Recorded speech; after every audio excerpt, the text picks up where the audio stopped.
La medicina es la ciencia que estudia los métodos para prevenir, tratar o aliviar una enfermedad. En la búsqueda de querer curar las enfermedades, el ser humano encontró diferentes compuestos para las diversas enfermedades que se presentaron en los seres humanos. A este grupo de compuestos los denomina fármacos. Sin embargo, si los fármacos fueron buscados para curar enfermedades, existen ciertos sucesos en los cuales, sin el conocimiento necesario de estos, pueden llegar hasta causar la muerte y ninguna persona debe incurrir en utilizar los fármacos sin este conocimiento.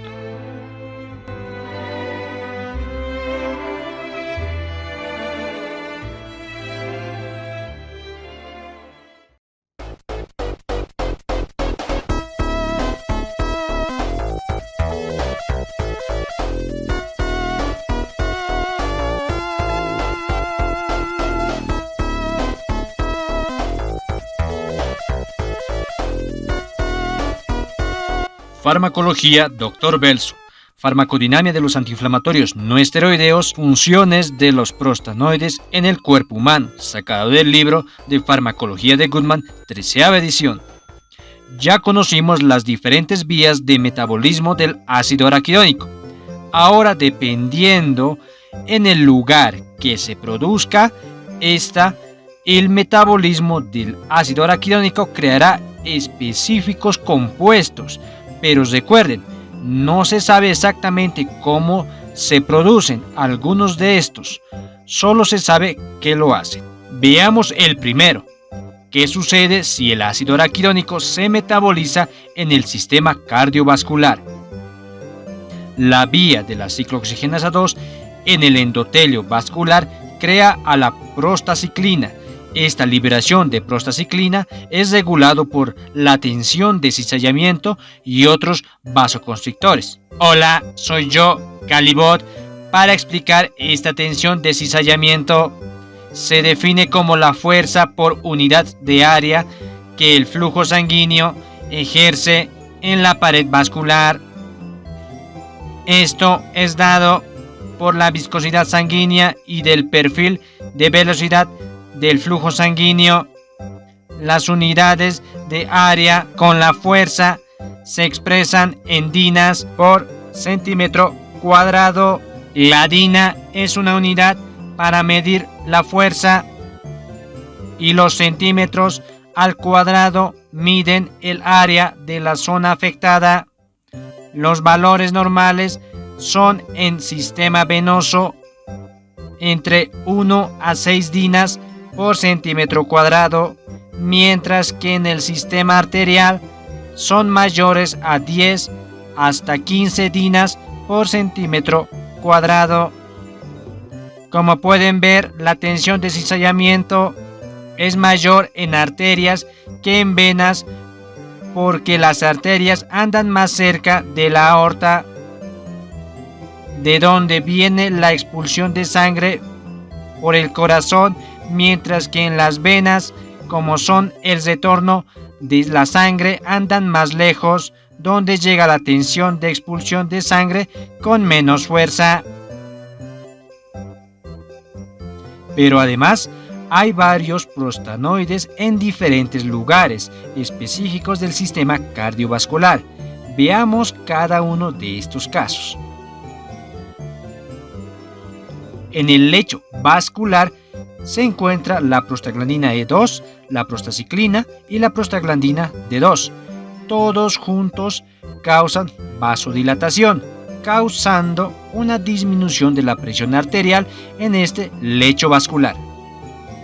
En la arteria y la vena pulmonar se encuentra la prostaglandina F2-alfa, el cual produce una vasoconstricción. En la célula del músculo liso se encuentra el tromboxano A2, el cual produce vasoconstricción. En la piel, en el territorio subcutáneo, se encuentra la prostaglandina D2, el cual produce vasodilatación, causando un enrojecimiento de la piel, pero además los metabolitos de la prostaglandina D2, generan un aumento de la presión. En la musculatura lisa vascular se encuentra la prostaciclina, el cual produce relajación de este músculo, causando hipotensión y taquicardia. Esta prostaciclina en la angiotensina 2 limita la hipertensión pulmonar inducida por la hipoxia y la tensión sistémica, además que reduce la resistencia pulmonar. Como dato interesante, vamos a un lugar más temprano del ser humano, en el feto. En este caso, vamos hacia su corazón. Tiene un agujero entre la aurícula izquierda y la derecha, llamado el foramen oval. Acá se encuentra la prostaglandina E2, manteniéndolo permeable hasta que suceda el nacimiento, donde se reduce la prostaglandina E2, aparece la prostaglandina D2, aumentando en cantidad, lo cual ocasionará el cierre de este foramen oval. Otro dato interesante se presenta otra vez en el corazón de una persona común, donde se produce una energía por oxidación llevado a cabo en sus células cardíacas, más que todo en las mitocondrias, conocido como la beta-oxidación. Esta beta-oxidación es llevada a cabo por los ácidos grasos, la cadena respiratoria de electrones y la fosforilación oxidativa. Esta energía por oxidación produce efectos negativos para las células cardíacas, provocando una herida oxidativa hacia el corazón. Acá se encuentra la prostaciclina y la prostaglandina E2, que actúan en un receptor IP o receptor EP3, con lo que protegen al corazón de la herida oxidativa. Pero, también se encuentra el tromboxano A2, que aumenta la tensión oxidativa, generando isoprostanos y activando al receptor TP o receptor FP, el cual incrementa la apoptosis del miocardio y causa la fibrosis para luego ocasionar un fallo cardíaco. Este último dato solamente es una hipótesis. Por lo cual, esta es una lucha constante entre los tromboxanos A2 contra la prostaciclina y la prostaglandina E2.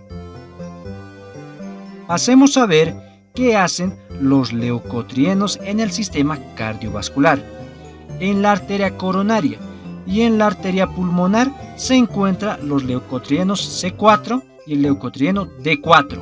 Causan contracción, produciendo un incremento de la permeabilidad de pequeñas venas postcapilares.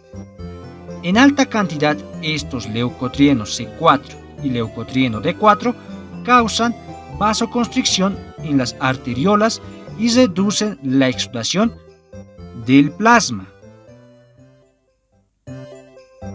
Veamos qué hacen las epoxigenasas. En un lecho capilar se encuentra la epoxieicotetraenoico, produciendo la vasodilatación, activando el conducto de potasio y calcio, pero, al mismo procedimiento en músculo liso causa la relajación. Esta epoxieicotetraenoico aumenta en casos de hipertensión. Pasemos a otro órgano, o mejor dicho, a una célula. ¿Qué sucede si el ácido araquidónico se metaboliza en las plaquetas? En la plaqueta, la vía de la ciclooxigenasa 1 forma del ácido araquidónico un tromboxano A2 que induce la agregación plaquetaria y amplifica señal agonista de plaquetas como trombina y adenosín difosfato. Un dato interesante es que los metabolitos del tromboxano A2 urinarios aumentan en enfermedades donde hay harta agregación plaquetaria, como en la angina inestable, infarto del miocardio o en casos de embolia.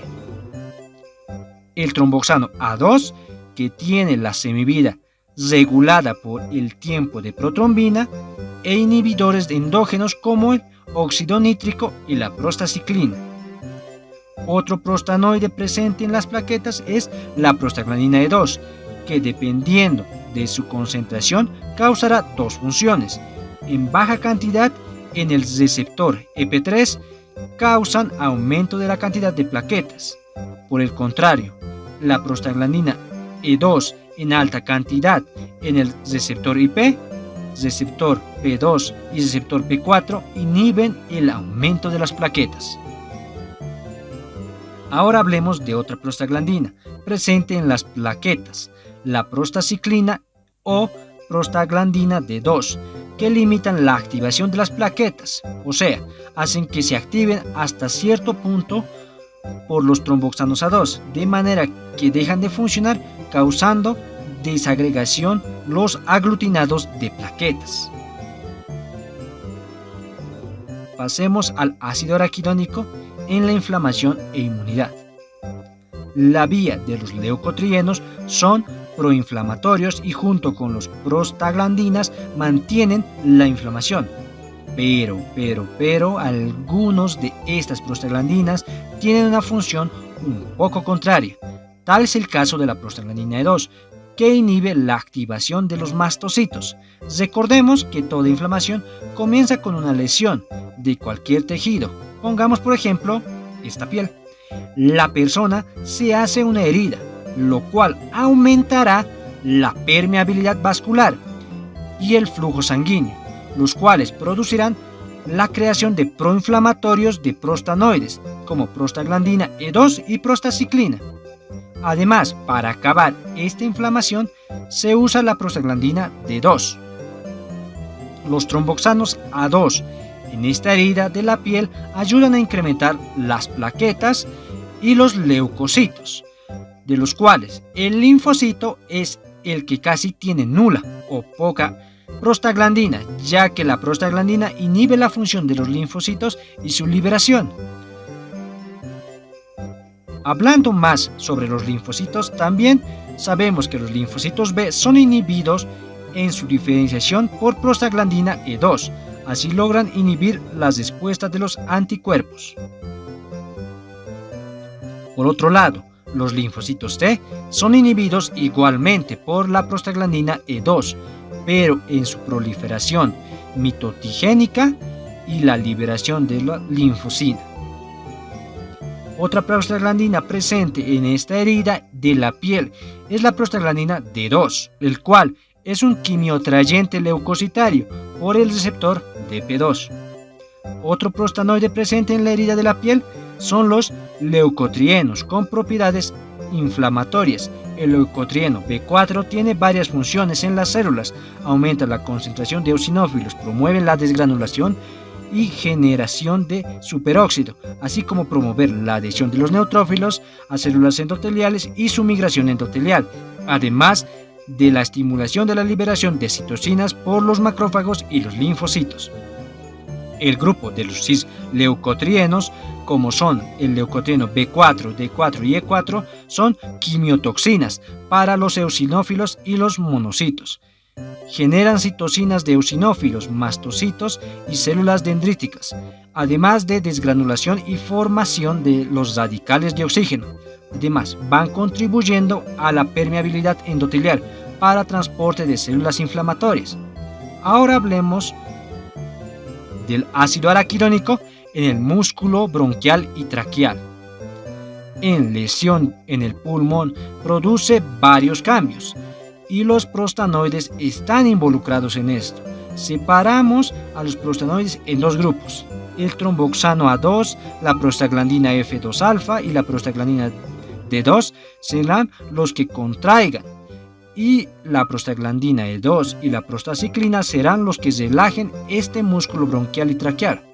De todos estos, los que más relevantes son y que causan contracción es la prostaglandina D2, y en el caso de la relajación es la prostaciclina. Entre otros prostanoides tenemos al grupo de cisleucotrienos, los cuales son broncoconstrictores, que son más potentes que la histamina. Además, estimulan la secreción de moco bronquial y el edema mucoso, por lo que son abundantes en la constricción alérgica. Por otro lado, la enzima de la 5-LOX está presente en la broncoconstricción y en el aumento de los eosinófilos. Es más, algunos leucotrienos se generan lentamente, pero esto solo sucede en asmáticos crónicos.